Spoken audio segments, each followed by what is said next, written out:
Hello बच्चों, good morning to all of you. पुरानी videos आप लोगों ने देख ली होंगी। आज हम लोग फैक्टराइजेशन ऑफ पॉलिनोमियल्स पे चर्चा करेंगे। जीरोस ऑफ पॉलिनोमियल्स पूरा कंप्लीट हो गया सबका। आज बोर्ड पे लिखा हुआ भी है फैक्टराइजेशन ऑफ पॉलिनोमियल्स और यही टॉपिक है, ठीक है। तो आज हम लोग फैक्टराइजेशन ऑफ थ्योरम पूरी डिस्कस करेंगे। पॉलिनोमियल्स में फैक्टराइजेशन होता क्या है, फैक्टर हैं क्या, और फैक्टरों पे गहन चर्चा। तो पहले सुनो फैक्टराइजेशन ऑफ पॉलिनोमियल। ये हाथ में हमारा एनसीईआरटी बेस्ड बुक है जो पूरी दिल्ली से लगा के उरई सब जगह चल रही हुई। और इस वाली बुक में फैक्टराइजेशन ऑफ पॉलिनोमियल्स, आपको शायद कैमरे में आ रही है, फैक्टराइजेशन ऑफ पॉलिनोमियल्स हेडिंग है, उसको आप लोग निकाल लो। फैक्टराइजेशन बहुत सारी थ्योरम्स हैं, बहुत सारी नौटंकी हैं, लेकिन आप सीधा सा समझो। अगर हम ऐसा लिख दें, जैसे हमने यहाँ लिख दिया x माइनस का 2, ध्यान से समझना, x माइनस का 2, और हमने कहा इस जगह पे क्या ऐसा डालें जो इस इक्वेशन का जीरोस बन जाए, मतलब कि इसको सेटिस्फाइड कर जाए, मतलब कि LHS इक्वल टू RHS कर दे, मतलब कि लेफ्ट हैंड साइड और राइट हैंड साइड जो है वो दोनों बराबर कर दे। तो हम लोग यहाँ पे ऐसा क्या रखें, तो उस जो रखते हैं उसको हम लोग क्या बोलते हैं, फैक्टर। क्या बोलते हैं, फैक्टर। और उस फैक्टर को जो प्रोसेस में डिवाइड किया गया, उस प्रोसेस को बोलते हैं फैक्टराइजेशन। और फैक्टराइजेशन किसका, पॉलिनोमियल का। तो उस टॉपिक को बोलते हैं फैक्टराइजेशन ऑफ पॉलिनोमियल, ठीक है। तो x माइनस टू हमें पता नहीं है कि यहाँ पे क्या रख दें, तो हम क्या करते हैं x minus two equal to zero रख लेते हैं। तो x इक्वल टू क्या आ जाएगा, माइनस की डिजिट उस साइड जाएगी, क्या हो जाएगी, प्लस की। तो x इक्वल टू क्या आ जाएगा, 2। तो हमें देखो यहाँ से ये पता चल गया कि 2 is the factor of this equation. Why, because it is satisfied of this polynomial expression.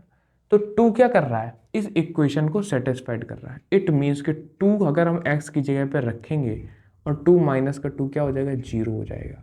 तो मतलब कि हमें ये पता चल गया कि क्या है, 2 is the factor of this polynomial expression. तो पॉलिनोमियल एक्सप्रेशन का, पॉलिनोमियल अलजेब्रिक एक्सप्रेशन है जो इसको क्या कर रहा है, सेटिस्फाइड कर रहा। तो अगर 0 बन जाए, कोई फैक्टर है, तो वो उस इक्वेशन को क्या करेगा, पूरी तरीके से सेटिस्फाइड करेगा और क्या बना देगा, 0 बना देगा। अगर 0 बना रहा है तो क्या है, वो उस इक्वेशन का फैक्टर है। ठीक, बात क्लियर। तो ये तो थी आपकी फैक्टर थ्योरम और फैक्टराइजेशन। अब हम लोग आगे क्वेश्चंस की ओर बढ़ते हैं, और हम लोग शुरुआत से ही चल रहे हैं। तो शुरुआत से ही हम लोगों ने क्या किया, पहले कॉन्सेप्ट सीखते, कॉन्सेप्ट सीखने के बाद हम लोग एग्जाम्पल्स में आते, एग्जाम के बाद हम लोग डायरेक्ट क्वेश्चंस की एक्सरसाइज हम लोग सॉल्व करते। तो अब हम लोग एग्जाम्पल्स डिस्कस करेंगे, ठीक है। सिंपल सी प्रोसेस में आपने लोगों ने समझ लिया कि फैक्टर क्या होते हैं। अब फैक्टर अभी हम बताएंगे और फैक्टराइजेशन की प्रोसेस क्या होती है। अब हम लोग एग्जाम्पल के थ्रू धीमे धीमे और कॉन्सेप्ट को ढंग से सॉल्व करेंगे और समझेंगे। तो पहला एग्जाम्पल है आप लोगों का, पेज नंबर 32 निकाल लो। और एग्जाम्पल है आप लोगों का, क्या है example, examine whether. Examine whether लिख देता हूं मैं question, examine whether, whether x plus two, x plus two is a factor, factor of X cube plus 3x square plus 5x plus का 6 एंड ऑफ, आगे लिखा हुआ है 2x प्लस 4, 2x प्लस 4। ये क्वेश्चन आप लोगों को दिया गया है और अब हम लोगों को इस क्वेश्चन को सॉल्व करना है, ठीक। तो क्वेश्चन को हम लोग फिर से पढ़ते हैं और आराम से रिलैक्स होकर देखते हैं। Examine whether x plus two is a factor of this equation. तो आपको ये दिया गया कि x प्लस टू किसका फैक्टर है, इस इक्वेशन का। तो इसको हम लोग एग्जामाइन करना है। एग्जामाइन मतलब चेक करना है सही है या गलत है। जैसे मैंने बोल दिया कि राम अमेरिका जा रहा है, तो राम जा रहा है, ये तो राम के पास जाके ही पता करना पड़ेगा ना, एग्जामाइन तभी तो होगा। तो इसी तरीके से अगर ये इस इक्वेशन का फैक्टर है तो ये इसको क्या करेगा, सेटिस्फाइड करेगा। ये अभी हम लोग फैक्टर थ्योरम में सीख चुके हैं। तो x plus two equal to क्या लिखना है हम लोगों को, x plus two equal to लिखना है हम लोगों को 0। x प्लस टू अगर 0 है तो इट मीन्स x की वैल्यू क्या है, माइनस का 2। और ये -2 जो वैल्यू है वो क्या होनी चाहिए, इस अलजेब्रिक एक्सप्रेशन में रखने के बाद अगर 0 हो जाती है पूरी अलजेब्रिक एक्सप्रेशन तो ये उसका फैक्टर होगा, नहीं तो नहीं होगा। ये हम लोगों ने अभी तक सीखा था। तो -2 रखो जरा, -2 का क्यूब, -2 का क्यूब प्लस 3 -2 का x के यहाँ पे रखते जाओ, जहाँ जहाँ x है वहाँ वहाँ -2 रखते जाओ, -2 का whole square plus 5 multiply minus का 2 प्लस का 6, ये आ गया। -2 का क्यूब क्या होता है, माइनस का 8, -2 का स्क्वायर क्या होता है 4, 4 3 जा 12, माइनस का 2 5 जा क्या होता है 10 और प्लस का 6। तुम ध्यान से देखो 12 और 6 क्या होता है 18, और माइनस का 8 और माइनस का 10 क्या होता है माइनस का 18, और माइनस का 18 क्या हो जाएगा 0। तो ये क्या कर गया, इसको सेटिस्फाइड कर गया, मतलब कि yes x+2 is a factor of this equation. ठीक, पहला एग्जामाइन हो गया। आगे और भी कुछ खुरापात दिया गया है। एंड दूसरा एक्सप्रेशन क्या दिया गया, ये दिया गया। दूसरा एक्सप्रेशन क्या दिया गया है 2x+4, 2x+4, ये दूसरा वाला एक्सप्रेशन दिया गया है। ये भी बताना है क्या x+2 इसका फैक्टर है, x+2 is a factor of this equation. So just write and solve it. x+2, अब x+2 इक्वल टू क्या था 0, तो x की वैल्यू क्या थी -2, -2 यहाँ भी रख दो, 2 मल्टीप्लाई x अब क्या है -2 प्लस का 4, तो 2 2 जा 4 -4 प्लस का 4 कितना हो गया 0, मतलब कि yes it is also the factor of this equation x+2। तो x+2 क्या हो गया, इस अलजेब्रिक एक्सप्रेशन का भी क्या है फैक्टर है, 2x+4 का भी फैक्टर है। तो ये टोटल क्या है, दोनों जगह क्या आ जाएगा, यस आ जाएगा। ठीक, तो हम लोगों का एग्जामिन चेक हो गया, ये फैक्टर है या नहीं। आप स्क्रीनशॉट ले लो, एक बार समझ लो, उसके बाद फिर हम लोग आगे चलते हैं। ठीक है, आगे हम लोग देखते हैं 7th वाला क्वेश्चन। 7th वाला क्वेश्चन में क्या लिखा, फाइंड द वैल्यू या वैल्यू, जो भी समझना हो समझते रहो, नालायक हो। x माइट k की वैल्यू निकालनी है। इफ x माइनस का 1 is a factor, x minus 1 is a factor of this equation. What equation? 4x cube plus का 3x स्क्वायर माइनस का 4x प्लस का k, ये दिया गया है। ये अलजेब्रिक एक्सप्रेशन आपको दिया गया। अब इस अलजेब्रिक एक्सप्रेशन का बताना है कि अगर x minus 1 is a factor of this equation, so find the value of k की वैल्यू बतानी है। ठीक, तो वही करेंगे जो हम लोग शुरुआत से करते आ रहे हैं, वही करो। x minus 1 इक्वल टू 0, तो x इक्वल टू क्या गया, x की वैल्यू फटाक से निकाल लिया करो, x की वैल्यू पहले। x इक्वल टू क्या गया 1 आ गया।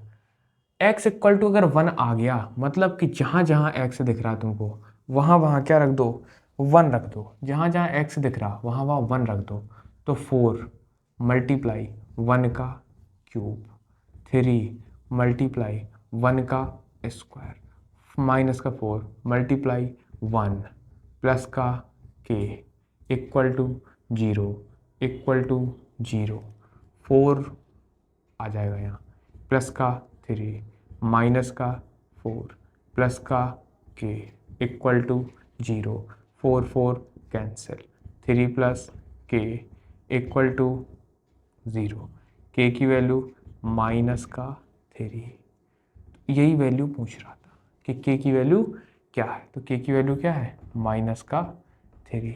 लिख लो आप इस क्वेश्चन को ढंग से और समझ लो। ये क्वेश्चन बहुत बार पूछा भी जा चुका पेपर में, एक बार देख लो फिर हम लोग आगे चलेंगे। अब हम लोग आगे चलेंगे, ठीक है, आगे ही चलना है, पीछे चल नहीं सकते ज़्यादा।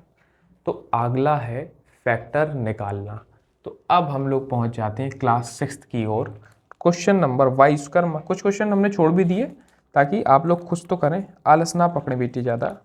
तो वाई स्क्वायर माइनस का 5y प्लस का 6, ये क्वेश्चन को हम लोग आपको बताते हैं। माइनस का क्या है वाई स्क्वायर माइनस का 5y प्लस का 6। जिन बच्चों ने बहुत ज़्यादा बदतमीजी की है 6 to 8th, उनको दिक्कत आने वाली है, इसलिए हम आपको बिल्कुल धीमे धीमे करके चीज़ें बताई दे रहे हैं, ताकि आप अगर पीछे नहीं भी पढ़े हों तो आप फैक्टर निकालना सीख जाएं। तो हम लोग 6th की ओर बढ़ते हैं, 6th 7th की ओर, तो ये फैक्टर आते हैं वहाँ पे। फैक्टर कैसे करेंगे, तो क्या करेंगे, यहाँ पे जो वैल्यू हो, यहाँ पे क्या वैल्यू 6, और जो स्क्वायर के टर्म में वैल्यू हो क्या है 1, इन दोनों का मल्टीप्लाई कर देते हैं। क्या कर देते हैं, मल्टीप्लाई, इन दोनों का मल्टीप्लाई कर देते हैं। किस किस का मल्टीप्लाई, इन दोनों का मल्टीप्लाई कर देते हैं। कहाँ से आया ये निकल के, तो वो निकल के आया है ax², जो स्टैंडर्ड पॉलिनोमियल्स वैल्यू है उसमें से ये वैल्यू है ax², स्टैंडर्ड फॉर्म है bx प्लस का c, ax² plus bx plus का c। तो जहाँ पे a क्या है, हम इससे इसको कंपैरिजन कराते, तो a क्या हो जाएगा 1, b क्या हो जाएगा माइनस का 5, और c क्या हो जाएगा 6। तो a क्या हो जाएगा a इक्वल टू क्या है 1, b इक्वल टू क्या हो जाएगा माइनस का 5, और c इक्वल टू क्या हो जाएगा 6। ठीक, कंपैरिजन कराते हैं। और पूछा भी जाता है कि find the values of a, b and c।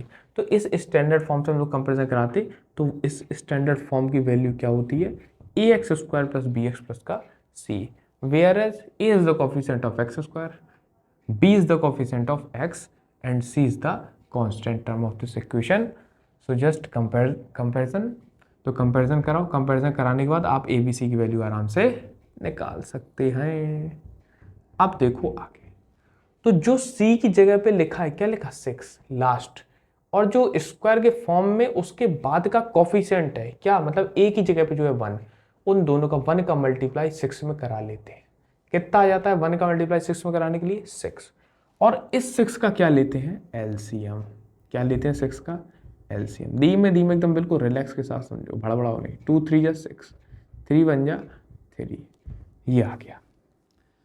तो हमारे पास दो पार्ट निकल गए 2 और 3। जो ये आए हैं इन दोनों को या तो सम कर दें, होता क्या है जनरली इन दोनों का मल्टीप्लाई करते हैं और एलसीएम निकालते हैं। एलसीएम निकालने के बाद यहाँ इस डिजिट को स्प्लिट करके लिखना होता है, बीच की डिजिट को, जो बी की एक्स की जगह है उसको स्प्लिट करके लिखना होता है, और इस तरीके से लिखना होता है कि सम करने पे ये बीच वाली डिजिट आ जाए या सब्ट्रैक्ट करने पे बीच वाली डिजिट आ जाए, और उन दो डिजिटों का मल्टीप्लाई करने पे इन दोनों का मल्टीप्लाई आ जाए। फिर समझो, ऐसा निकालते हैं कि सब्ट्रैक्ट या माइनस, सब्ट्रैक्ट या ऐड करने पे बीच वाली डिजिट आ जाए। ऐसे फैक्टर यहां से एलसीएम में निकालते हैं, और सब्ट्रैक्ट करने पे या ऐड करने पे ये बीच वाली डिजिट आ जाए, और उन दो डिजिटों का मल्टीप्लाई करने पे इन दोनों का प्रोडक्ट निकल के आ जाए। क्वेश्चन में देखो, तो लिखा है y² माइनस का 5y प्लस का 6। अब देखो यहां है 2 और 3, 2 और 3, तो इन दोनों का मल्टीप्लाई करने पे तो 6 आ रहा, लेकिन इन दोनों का अगर हम ऐड कर दें 2 और 3 5 होता है। यहां क्या चाहिए -5 चाहिए, मतलब कि अगर हम इसको माइनस फॉर्म में ले लें तो कोई समस्या होगी। -2 माइनस का 3 क्या होता 5 होता, और -2 माइनस का 3 क्या होता है +6 होता, तो सेटिस्फाइड कर गया। इट मीन्स के y² माइनस का 2y माइनस का 3y प्लस का 6 इक्वल टू 0। तो y माइनस का 2 माइनस का 3 y माइनस का 2 इक्वल टू 0। अब यहाँ से क्या करते हैं y माइनस का 2 y माइनस का 2, जो सेम डिजिटें होती हैं एक पेयर में उनको लिख लेते हैं यहाँ पे। तो क्या लिख दिया y माइनस का 2, और जो ये बचता है उसको एक पेयर में लिख देते। क्या आ जाता y माइनस का 3, तो y माइनस का 2 y माइनस का 3। अब एक एक करके निकाल लेते। y माइनस का 2 इक्वल टू 0, तो y की वैल्यू क्या आ गई 2 आ गई। y माइनस का 3 इक्वल टू 0, तो y की वैल्यू क्या आ गई 3 आ गई। यही दोनों क्या हो जाते क्वेश्चन के आंसर हो जाते हैं। तो ऐसे फैक्टर निकाले जाते हैं। लिख लो इसको एक बार, फिर उसके बाद हम लोग आगे चलेंगे। ये इसका डिटेल्ड फॉर्म था, डिटेल्ड फॉर्म। ठीक, अगली वीडियोज में हम लोग एक्सरसाइज को रन कराएंगे, और एक्सरसाइज रन कराने के साथ में सारे कॉन्सेप्ट जो है उसमें इम्प्लीमेंट कराना सिखाएंगे। तो पुरानी वीडियोस पहले देखना, उसके बाद यहाँ पे आना, क्योंकि 2.2 नहीं देखोगे, 2.1 नहीं देखोगे, पॉलिनोमियल होता क्या, उसका बेसिक कॉन्सेप्ट क्या है, ये सब नहीं समझोगे तो फिर आगे करने में प्रॉब्लम होगी। तो बिल्कुल सीक्वेंस में करते चलो और कॉपी रजिस्टर लेके बैठो और बुक एनसीईआरटी खोल के रखो, ताकि आपको ये समझ में आ पाए कि क्वेश्चन कौन सा पूछ रहा है। फिर एग्जाम जब आएंगे तो फिर एक बार तो पढ़ा ही हुआ है, आपका नोट्स बना लेना, फिर 2x फॉर्म में या 1.5x में रिवीजन करते चले जाना, 1 बाई 1 एक्सरसाइज का। सारी एक्सरसाइज मैंने कराई हुई है, सारे एग्जाम्पल कॉन्सेप्ट सब कुछ है। ठीक है, तो नेक्स्ट पार्ट इसके बाद आएगा 2.3 के एक्सरसाइज को लेके आएंगे। Thank you.